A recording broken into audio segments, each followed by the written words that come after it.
Hello दोस्तों, ये हमने LCD पैनल बनाया है। तो 9.5 फुट बाई 8 फुट का LCD पैनल है। ये हमने 5.5 फुट का किया है। 5.5 फुट बाई 3.5 फुट। ये है 1.25 फुट बाई 8 फुट का पीस। ये भी 8 फुट बाई 1.25 फुट का पीस। ये हमने 3 इंची दोनों बनाए हैं लकड़ी के, सारे जितने हैं। अंदर बाहर सारे संमैका लगा है। बिल्कुल ये पौनी इंची भी लगा है, 1/2 इंची भी लगा है, इधर भी 1/4 इंची लगा है। इस तरफ से यहाँ पर वाइट ये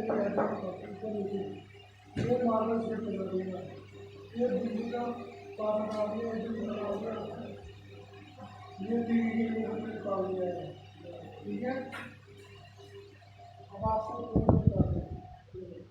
ये जो है ना, हमने हैंडल नहीं लगाया, इसको पेपर मार दिया है, फूल त्रिशा कर दिया है।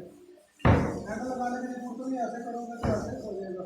दूसरी तरफ से ऐसे इधर सेम है, इधर बिल्कुल सेम है हमारा। ठीक है, अब इसकी बात करें कि कितना मटेरियल लग रहा है हमारा,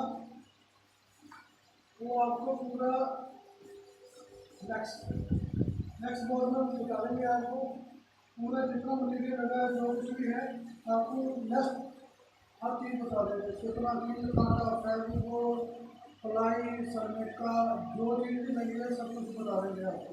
थैंक यू सो मच।